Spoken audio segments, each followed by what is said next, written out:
Hi, everyone. Thank you so much for joining us here at Bella Entrepreneurs. I'm really excited to welcome Nikki Sanchez today with us. For those of you that don't know, my name is Rocio Flores, and I'm the founder of Bella Entrepreneurs.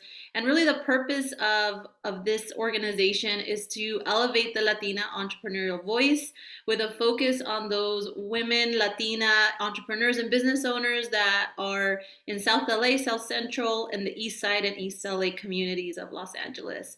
So thank you so much for joining us. I'm happy to welcome Nikki Sanchez. Yay, Nikki. Hello. Woo! Thank you so much for being here. Thank Nikki you. Sanchez is the owner of Flor de Luna Apothecary, and we're so happy to get to know her today and to elevate her entrepreneurial journey and to just learn a little bit more about her. So thank you so much. Nikki, how about we start off with you telling us a little bit about you, who you are, and what is Flor de Luna? And actually, I'm really curious about how you came up with the name as well. Sure. Well, thank you for having me. I'm really excited to just kind of get to know you a little bit more as well, and to share my story and our story. Um, who is Nikki Sanchez? Yes. I am a mother and a wife, and now I am a business owner. I grew up, I was born in East LA, but I grew up in Pico Union. So I grew up in Pico Union like in the 80s and 90s, and I lived there until I left to college. And I'm fifth generation born here in United States. So there's really interesting dynamics with that reality. Let's see. Flor de Luna Apothecary is so an apothecary is an old school pharmacy. So back in the day, just very much. I mean, if you've gone to some of the pharmacies in communities like Boyle Heights or East LA, there's always a pharmacist who has a little bit more information, or some home remedies to share other than prescriptions. So back in the day, there were these apothecaries, and instead of prescription medicine, there will be, homemade remedies or herbs or plants or other things. And so folks would go and say, "Oh, I have this ache in my back or something," and so the person would kind of whip up something. And so that's kind of like the idea around the shop is that we have plant medicine that we share. Folks do come into the store very much like that. I can't sleep. I have anxiety. I've had this ache here forever. I can't walk right, or my recovery after, my workouts are taking a little bit longer. So they come in kind of like, I have some physical or emotional things going on, and I just really need a little bit of support. And so, my husband and I, Luis, are the ones that own the shop and work there, and we're kind of, filtering out what's wrong, and helping them through plant medicine, through what we have, which particularly or specifically rather is CBD. So Flor de Luna is a so CBD is cannabis, right? It's the plant medicines, the plants, but it's the part of the cannabis that does not have a psychoactive effect as THC. So we know nowadays, or the young kids today, they call weed, in a sense, they call it flower. I'm going to go get some flower, or it's a little bit more sophisticated way, I suppose. And so we also thought of having a name that was reflective of our culture. There aren't too many folks like Latino that look like us that are in the cannabis industry, especially Latinas. And so it was really important for me to have a name that represented that folks kind of already knew that we were Latinx. So that was one thing. And I have a personal and spiritual connection to the moon phases. I have an altar that I use during, full moons and new moons, try to learn a little bit more. I often kid with my son, he's 5 years old. And, sometimes when I'm a little wacky, he'll ask me, "Mom, is it a full moon outside?" Probably I'm getting kind of those wicked vibes. So I'm walking in the neighborhood. I'm walking my dog Lulu, and just kind of saying out loud just different words that mean something, power words or key words that mean something to me, in regards to what we're trying to do. And so I'm just saying moon, I'm saying flower, I'm just kind of, throwing these words out. And then I started saying it in Spanish, and it really just magically came together, Flor de Luna. And I immediately called Luis and I thought, we got it, I got it, Flor de Yeah. Luna. Yeah. And that was it. That is so awesome. That's amazing. Yeah. I love that. That's beautiful. I always, there's always some sort of story behind it, right? Especially when you're a small business owner and this is really something that you created. Mhm. I feel like at all levels of your business, there's some meaning and purpose to it. So I just had to ask. It's beautiful. Thank you for sharing that. Thank So you. let's take a step back a minute before we kind of dive a little bit more into the business aspect and talk a little bit about growing up. Mhm. Like, how was it for you growing up? You talked a little bit about how you're an extrovert now, but growing up, did you see yourself as owning your own business? Was it kind of in your family? What were Mhm. you like as a child? Because we want to kind of also get an idea of who you are, right, and how that shaped kind of your Yeah. view and your purpose of your business. Uh, so yeah, definitely had no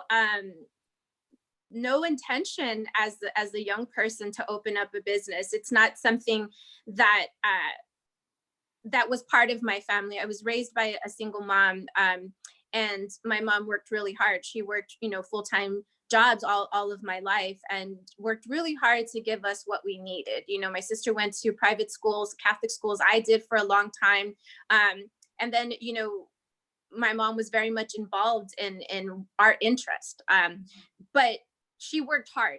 She worked hard to make sure that there was money coming in. She had a paycheck, and for her it was really important, critical, that there was that stability.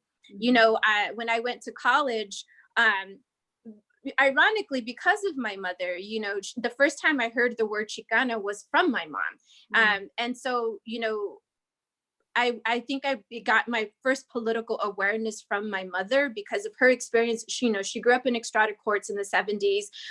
Even my grandmother was involved in the community. But when I graduated college, I wanted to teach U.S. history. I wanted to be politically active and engaged. And I found this amazing job as a community organizer. And my mom just couldn't wrap her head around it. I was the first person in my family to go to college, and she thought, like, there's no way you're going to be going back to the community and working, because for her um it wasn't the type of profession that she wanted her kids to do.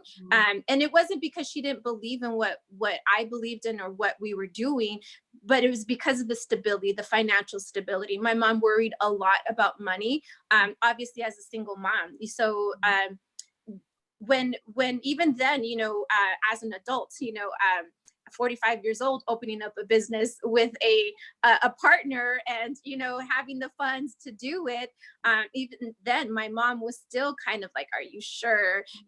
Why don't you go back into the nonprofit? There's stability, there's insurance. And so it definitely wasn't part of our family culture, and it wasn't part of you know yeah, go ahead, be an entrepreneur, go out there and do your own. Because my mom was really, it was really important for her to have that type of financial security. And she struggled a lot. And obviously, as a mom, she didn't want her children to financially struggle.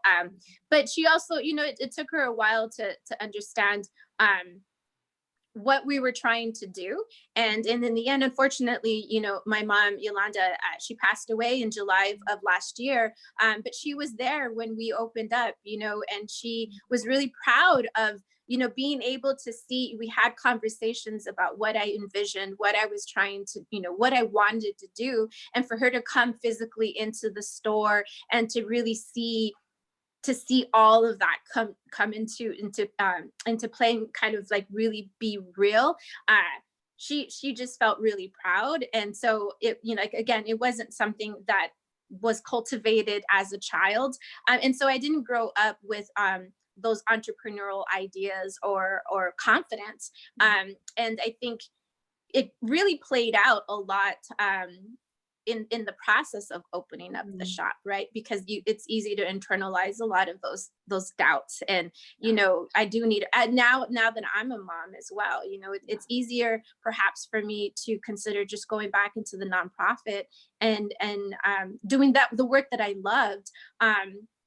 But it's really it's been an interesting experience now, because also our son, who's 5, is growing up in a different environment. It's growing up with a different mentality. And more importantly, I think he's also growing up with a different perspective around finances. And that's really important, because we get to have a different conversation about it too.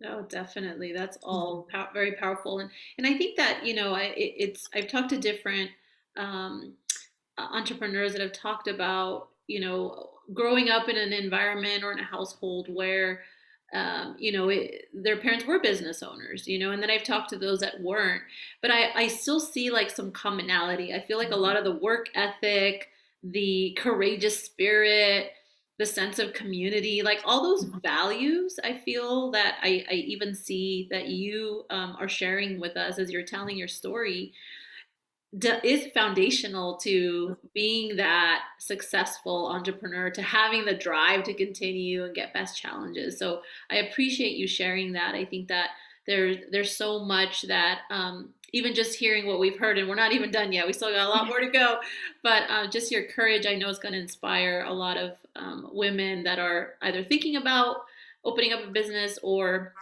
maybe are already running a business and need that connection and that inspiration. So thank you for sharing that with us. So speaking to that a little bit more, what inspired you to open up Flor de Luna and actually take the jump, we'll say, and I'm going to do this and doing it. Yeah. Well, I was introduced to CBD a few years ago. I unfortunately had a really freak accident. I was about 5 months pregnant of my son Fidel, and I stepped into a pothole. And instead of, my foot got stuck in it, and instead of falling forward on my stomach, I kind of just pushed myself to the side and completely shattered my ankle. And had to go just through all of that experience, right? Like 2 broken ankles, surgery, the recovery, my second trimester, I had, boots on. I was kind of going back into like from the wheelchair to the walker to crutches. And I wasn't really okay. I wasn't at all okay with any of the medicine that the doctors prescribed to me. I chose to get the surgery awake, because I was so afraid of what it was going to do to the baby, that I thought there's just no way that I'm going to be taking this medicine on a daily basis. Even though they said it wouldn't harm the baby, I just didn't feel comfortable with that. And my midwife had suggested for us to look into cannabis. She says that there's, like, here in the United States, it's very different. But when you look at it, the research globally, they have a lot more information for parents and mothers to really have a more well-informed information to make a decision. And we felt very comfortable with the information that we found and were given. And CBD was critical in my emotional and physical recovery. And it's been a part of my daily routine. And the more I learned about it, the more I used it, not only for my pain, but also for my anxiety. And so it's something that, I shared with people. It wasn't, I shared it with my family. But it was just something that I utilized, right? Like, it was just another vitamin or another routine, like wellness routine. Until a few years ago, both my mom and my mother-in-law were diagnosed with cancer, unfortunately, the same month. And my mother had to go through, both my mom and my mother-in-law did chemotherapy. My mom had radiation. And obviously the first thing, I did was to recommend cannabis, CBD, plant medicine to both of them, because they had some real severe symptoms from chemotherapy. It was really tough, and my mom especially, who had radiation treatment, the cancer came back, so she went through another series of it. And my brother and sister and I were really informed about alternative medicine, and we encouraged my mom to replace. My mom was given so much medication, it was medication to sleep, but then you had to take this medicine because you're going to have these side effects. And so at one point my mom was taking like close to 15 different types of pills, and obviously it wasn't a way that she wanted to live. And gratefully my mother was open to, and so was my mother-in-law, open to just doing things differently. These medicines weren't making them feel any better, so they were open to trying something different. It couldn't be worse than what they've been feeling. And CBD had replaced a number of medicines that my mom was taking. My mother-in-law found a cream that really helped her hands after treatment. She would get this numbing feeling, and it really helped them. And through that process of talking about cannabis, right? Talking about this alternative with my family, with my friends, with my mother-in-law and my mom, it really kind of like a little light bulb in a sense, because my husband, Luis, had to go to a dispensary to get some CBD topical cream for my mother-in-law. And he thought there's just no way that my mom would ever come to a dispensary to get her medicine. And it was the same thing with my mom. My mom thought like, it's just not, she just kind of embraced that stigma. Mm-hmm. And so just through that process, and those conversations that we were having, I remember telling Luis, I thought, I think it would be a really good time for us to really consider maybe having this a little bit more accessible, having the CBD accessible to our community, to folks who may not feel that that this alternative for them, but we could have a space, where we could do education, where we could do informations, but then they physically feel comfortable coming in and having access and purchasing that. And so it was just kind of this natural, organic process and journey from all of that into like, yeah, let's open up a brick and mortar and let's see where that goes. That's amazing. And then you're growing, right? I think I've seen on your Instagram that you're building out a space for, like you're saying, doing more of the community connections. And can you talk Yeah. a little bit about that? Yeah. So for me, it wasn't just about having access to CBD, right? It just wasn't having access to this plant medicine, because it's one part of it is having access to alternative medicine for you physically. But it was I've been on a emotional and spiritual journey for a very long time, and CBD and other herbs have also been helpful in getting me grounded and getting me through that process. Oftentimes I hear of people who take CBD instead of antidepressants or instead of anti-anxiety, and that's been true for me as well.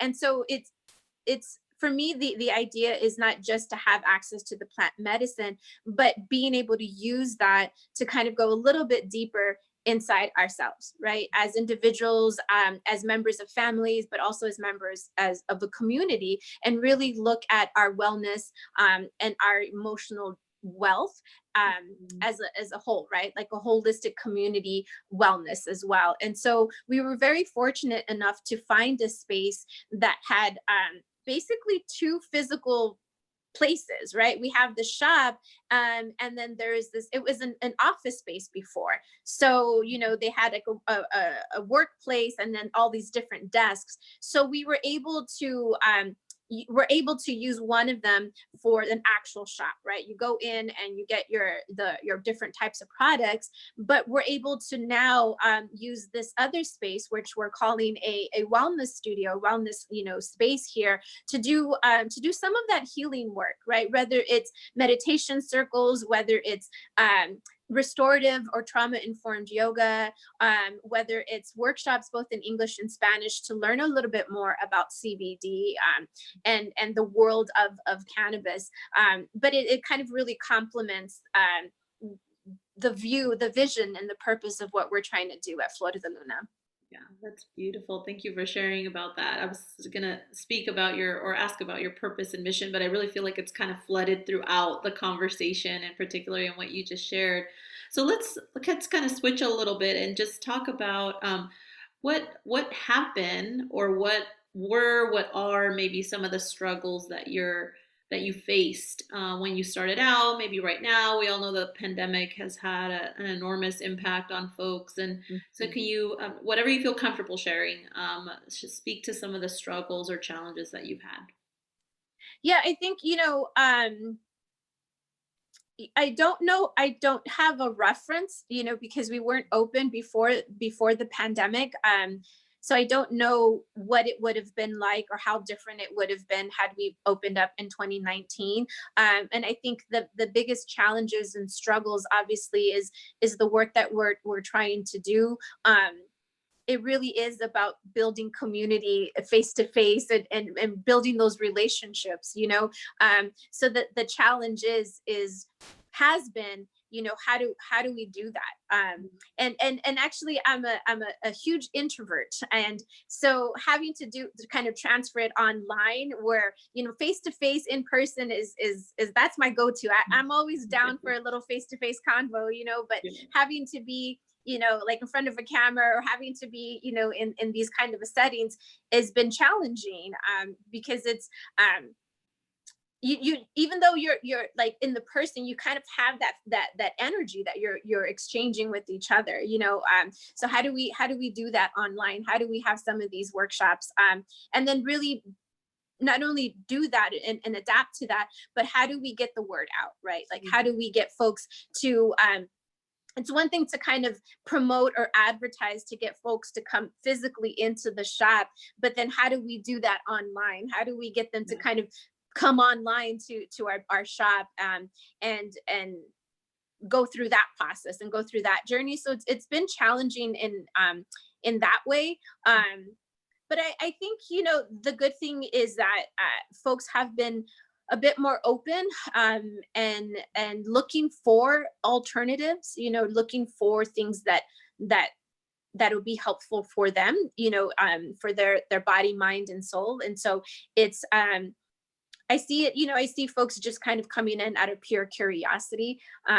So it's been okay, but it is a challenge. I think the other challenge is that we are in the cannabis industry, and so there's folks who have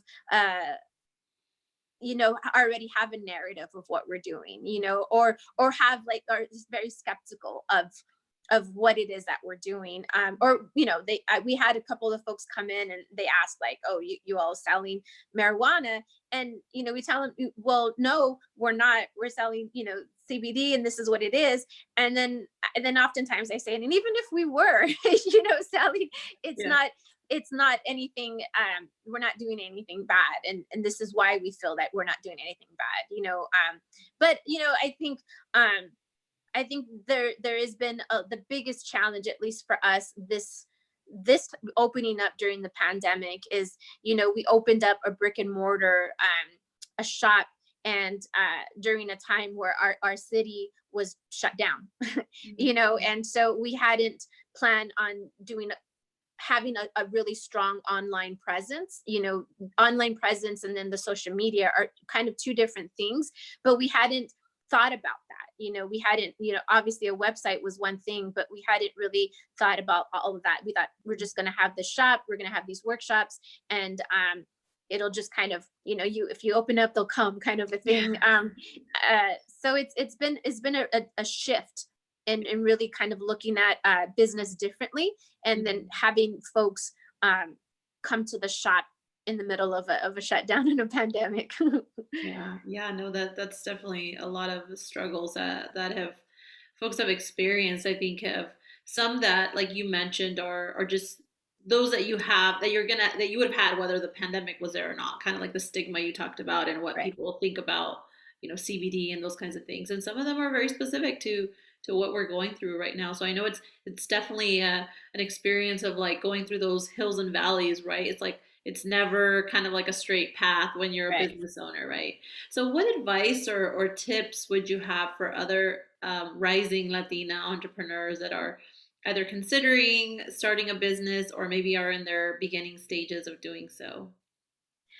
I you know I would say definitely build your tribe. There are a lot of folks out there, whether they are in your industry or have your an expertise in what you're trying to do. Um, I think there's going to be, if once you build your network, once you build your tribe, whether it's folks who have an expertise, whether they're folks who are resourceful, or just folks that really believe in what you're doing, and they're going to be your cheerleader and say you can't give up. You got to do what you got to do, because it is it's been exhausting sometime at some time, because of that self-doubt that I talked about earlier, of even if it's a small bump.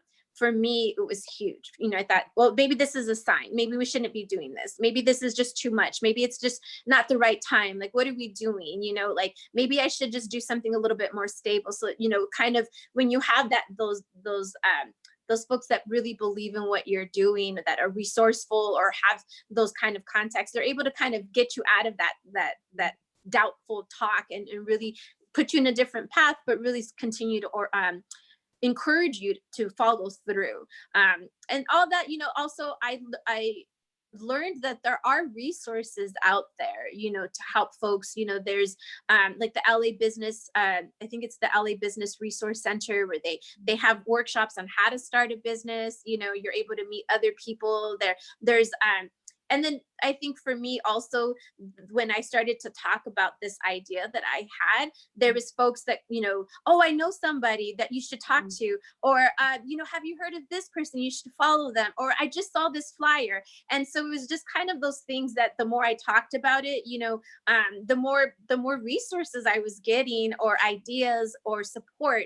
And that's part of kind of creating, your tribe, because it is harder, I should say, if you're trying to do this on your own. And the beauty of it, with the work that you're doing, right, with Bay Entrepreneurs, is that you don't have to. You don't have to. There's going to be a world of people who are going to support you and continue to encourage you, because it isn't going to be easy, and you don't want to get stuck into that self-doubt, like you can't do it, or you're incapable of doing it. And so I think when you have that network of people, it just becomes a little bit easier. Thank you so much for that advice or that guidance. I think it's key, like you're saying, and it's everywhere. I mean, we're humans. We're all interconnected somehow, right? Like Yeah. relationships are key, and you Yeah. definitely spoke to that. So as we kind of close the interview session, is there anything else you want to leave the audience with that are listening to this interview? Any last words of wisdom or encouragement, or just anything else that maybe we didn't discuss that you really feel compelled to share? I can't really think of anything. It's just, I guess, just, yeah, I really can't think of anything. I want to say, just kind of, taking, just what I want to say, what's trying to coming out, is taking deep breaths. Like I just took a deep breath. So I was like, maybe this is what I need to share, is just, taking the moment, when every single day, and just taking deep breaths. And I think that's kind of what we're trying to also do at Flor de Luna, is giving people the safe space to just kind of get grounded and take some deep breaths, and know that everything's going to be okay. Thank you so much, Nikki. This was really great. You're super amazing. You're a Oh, thank luchadora, you. you're poderosa. I think you're Oh, awesome. I'm so happy that we had a chance to connect and for you to share your story with folks. Please make sure you support Nikki and follow her on Instagram, Flor de Luna, which we'll have also on our website for you to follow her. And just continue to support Latina entrepreneurs everywhere. Stay connected with us on Instagram at Bella Entrepreneurs, and remember to support your Latina business community. So thank you, everybody, and thank you so much, Thank Nikki. you, Lucio. See you, everybody.